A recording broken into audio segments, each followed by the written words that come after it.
Oke, selamat pagi. Jadi setelah minggu kemarin kita sudah tahu bagaimana strong form dan weak form dan sedikit sudah menyinggung tentang the degree of smoothness dan kontinuitas, maka hari ini saya akan menjelaskan tentang apa yang dimaksud dengan kontinuitas dan tingkat kemulusan itu sendiri di dalam sebuah formulasi strong form dan weak form ya. Ini kita baca aja dari materi ya yang ada. Meskipun weak form dan strong form telah dibahas, namun spesifikasi tingkat kemulusan dari fungsi arbitrary, fungsi bobot dan trial solution akan dijelaskan pada sub pokok bahasan di sini. Nah, di sini berarti smoothness atau kontinuitas itu lebih difokuskan kepada sebuah kontinuitas dari fungsi bobot, trial solution, dan fungsi arbitrary. Ya. Nah, jadi sebuah fungsi disebut fungsi Cn, ya, dengan kontinuitas Cn, C pangkat n, ya. Maka dia memiliki satu persamaan, ya. Ya, bila derivatifnya memiliki order J, di mana nilai J ini adalah di antara 0 sampai dengan N. Adalah sebuah fungsi yang kontinu pada domain secara keseluruhan. Fokus tentang studi kontinuitas diutamakan pada fungsi C0, C-1, dan C1. Ya. Jadi maksudnya ini seperti apa? Jadi di sini ketika ada sebuah fungsi, ya, di mana dia memiliki satu karakteristik kontinuitas, maka di dalam kajian elemen hingga pada strong form dan weak form di sini, itu fokus itu ditujukan pada untuk yang derajat 0, -1, dan 1.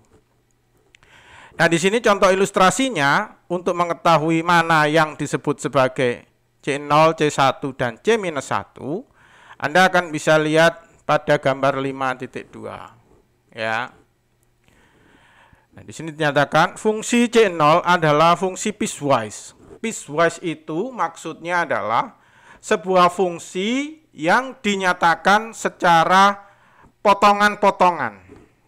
Ya, misalnya saya punya satu fungsi garis ya, dari titik A ke titik B, dari titik A lewat titik B lewat titik C gitu ya. Nah, yang namanya piecewise itu bisa jadi adalah satu fungsi sendiri yang piecewise, yang potongan dari A ke B itu didekati pakai satu fungsi sendiri. Kemudian dari B ke C nanti juga dipakai satu fungsi sendiri. Nah, itu artinya berarti di dalam satu kurva itu terdapat dua fungsi, ya, yaitu di tiap-tiap piecewise-nya tadi. Nah, di dalam piecewise itu ada linear piecewise, ada yang quadratic piecewise, ada yang cubical piecewise, terserah. Tapi yang terjelas yang namanya piecewise itu adalah potongan-potongan. Ya. Nah, di sini fungsi C0 adalah fungsi piecewise yang dapat didiferensialkan dan kontinu. Ya.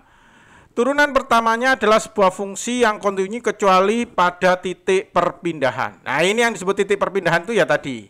Ya, misalnya dari A ke B, B ke C, berarti yang disebut titik perpindahannya di titik B tadi, ya.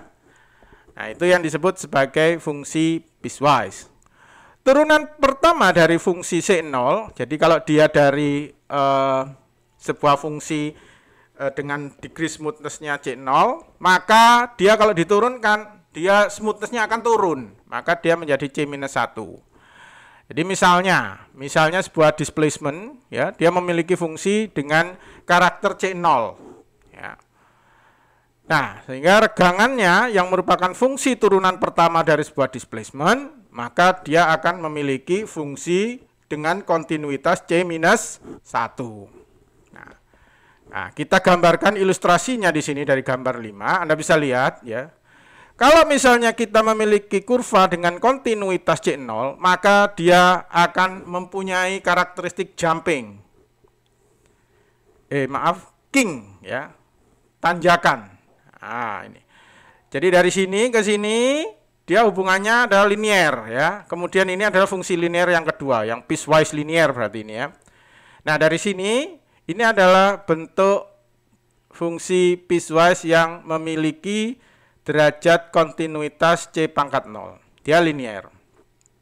Nah, turunan pertamanya kalau yang namanya displacement-nya itu karakternya begini, maka turunan pertama dari displacement yaitu regangannya ya.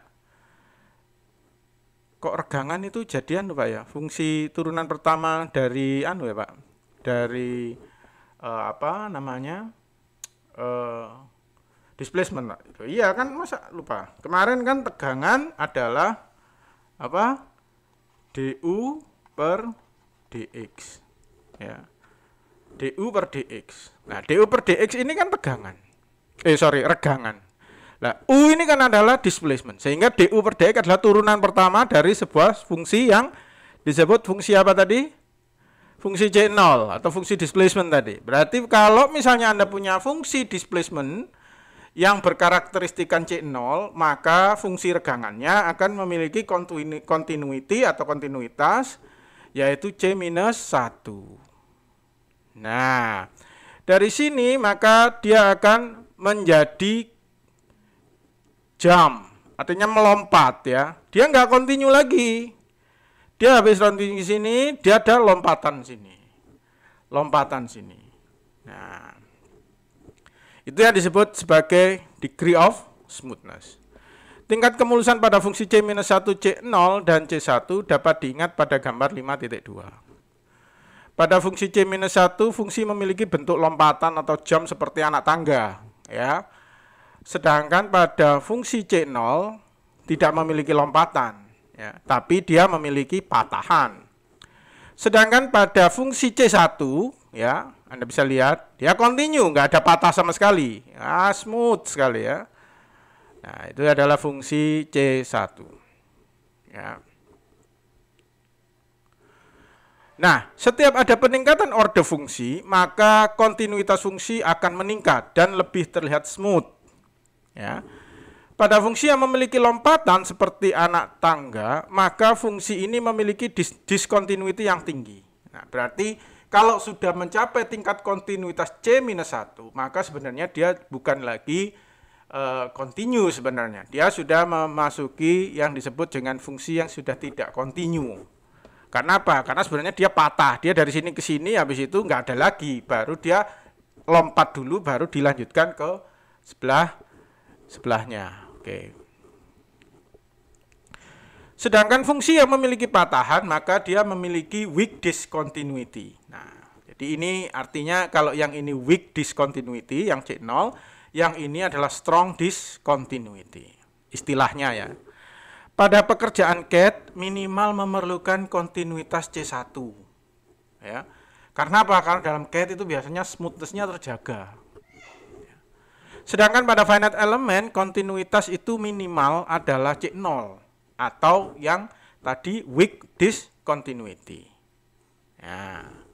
Intinya di sana. Nah, untuk menjelaskan tingkat smoothness dari kurva, semakin tinggi order maka semakin continue dan semakin smooth. Nah, di sini ya, Anda bisa lihat kalau C-1 berarti adalah piecewise continuous. Ada terjadi patahan atau king, ada lompatan atau jump. Ya. Nah, kalau untuk C0 maka dia ada patahan, tidak ada lompatan. Nah, di sini berarti yang namanya fungsi C0 ada tulisannya di sini piecewise continuously differentiable. Jadi kalau sudah C-1 tidak dapat didiferensialkan, ya.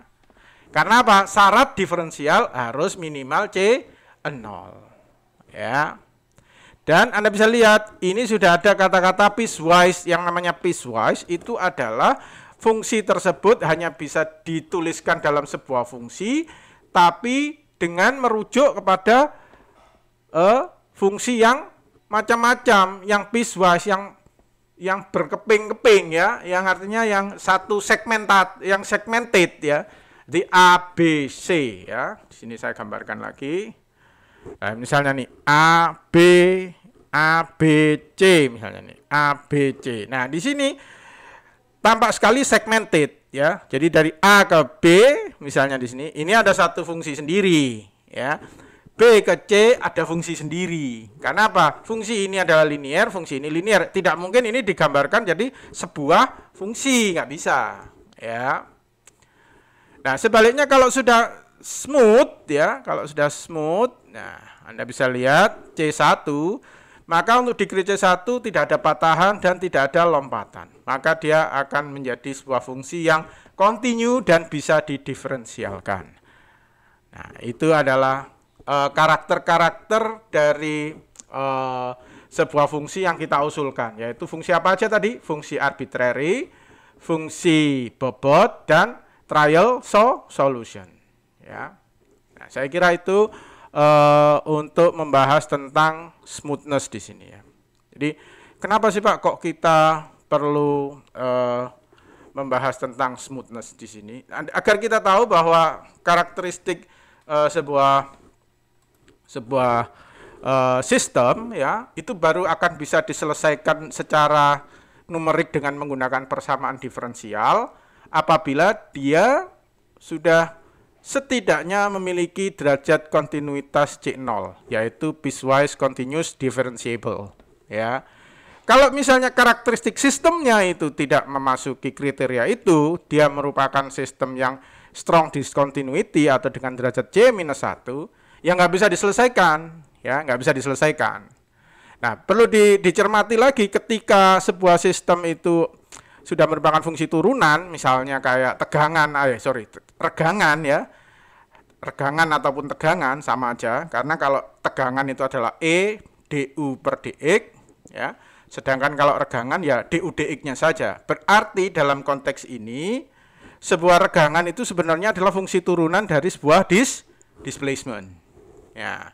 Nah, kalau displacementnya saja sudah karakternya itu adalah linear atau piecewise continuous differentiable, berarti kita tidak bisa menduga besarnya tegangan. Karena apa? Karena dalam menyelesaikannya kita perlu yang disebut sebagai minimal adalah C0. Itu kalau kita selesaikan dengan menggunakan strong form. Ya. Tapi kalau dengan menggunakan weak form itu mampu menyelesaikan fungsi-fungsi dengan derajat diskontinuitas yaitu C-1. Oleh karena itu biasanya di dalam metode elemen hingga, karena Anda tahu bahwa sebuah tegangan itu kalau dinyatakan dalam bentuk fungsi yang dengan degree of smoothness-nya C-1, tegangan-tegangannya, maka dia sangat disarankan menggunakan metode weak form.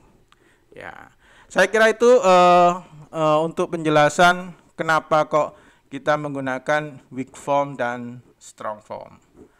Oke, nanti kita lanjutkan bagaimana ekivalensi antara strong form dan weak form. Terima kasih.